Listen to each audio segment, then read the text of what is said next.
राम राम शेतकरी मित्रांनो, आपला हे टोकन यंत्र 19 नोव्हेंबर रोजी हरभरा लागवड केलेली आहे.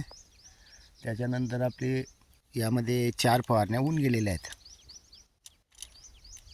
आता मागे 5-6 दिवसापूर्वी आपण जे शेराच्या झाडाची फवारणी केलेली होती, त्याचे परिणाम आता आपल्याला स्पष्ट होऊन गेलेले आहेत. म्हणजे जी आडी होती, समजा आपण फवारणी केल्यानंतर त्याच्या अंगावर पडलं नाही पडलं, समजा ज्याच्या आपण आता प्रत्यक्षात अंगावर म्हणजे अशी फवारणी करताना तिच्या अंगावर पडलेलं होतं ते सोडून म्हणजे त्याच्यावर प्रेशर दिला नाही, तितकंच मारला आणि त्याच्यावर चेकिंग केलं. 3-4 दिवसाने ती मेली.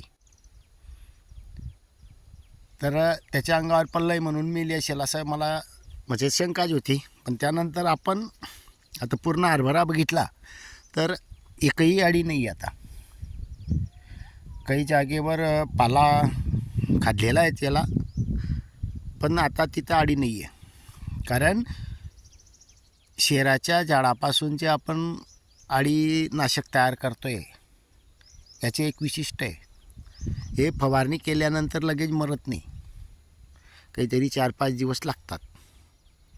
घाई होत नाही याच्यानं. जे जसं आता इमामॅक्टिन कधी आपण फवारणी केली तर आता मारल्यानंतर दुपारपर्यंत मरून जाते.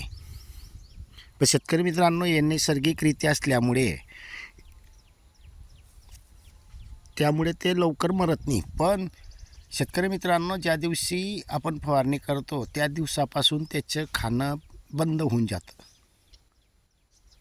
तर त्यामुळे ते खाणं बंद असल्यामुळे त्याच्यामध्ये शास्त्रीय भाषेत कधी सांगितलं तर ते आपल्याला सांगता येणार नाही. पण माझ्या मते त्यामधले जे असं म्हणायचं असेल किंवा त्याचे अवयव काम करणं बंद करून देत आहेत. आपण साधे शेतकरी असल्यामुळे आपण साध्या भाषेत सांगतो, खाणं बंद केलं 4-5 दिवसात मरते. तर शेतकरी मित्रांनो, आपण आता अजून फवारणी करून घेतो आहे. काल एक पंप मारला होता, उशीर होऊन गेला. आपल्याकडे दुसरंही कामं असतात, त्याच्यामुळे आता दिवसभर फवारणी करून घ्यायची. याची आपण ज्या सर्व काही निविष्ठा एकत्र करतो त्या आपण आता 1-2 दिवस अगोदर टाकून देत राहतो आहे. फक्त आपण हे जो शेराच्या झाडापासून बनवलेलं आहे ते मात्र टाईमावर घेतो आहे, कारण याच्यावर आपण एकत्र करून अभ्यास केलेला नाही आहे किंवा आपण याचे ट्रायल बेस केलेले नाही आहेत. त्याच्यामुळे आपण ते एकत्र केलेलं नाही आहे.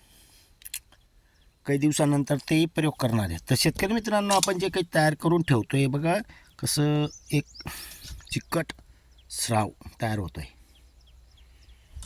विशेष म्हणजे पूर्ण चिकट. आता याच्यामध्ये जाडमीठ आहे, आपल्या सर्व काही निविष्ठा एकत्र केलेल्या आहेत, सर्व काही ऑल इन वन प्लस जाडमीठ. आजच्या कंडिशनमध्ये विषमुक्त हरभरा आहे आणि यावर्षी आपल्याला इमामॅक्टिनची गरज पडणार नाही, कारण आपण पहिल्यापासूनच याच्यात काही एक रासायनिक कीटकनाशक म्हणून घेतलेलं नाही आहे.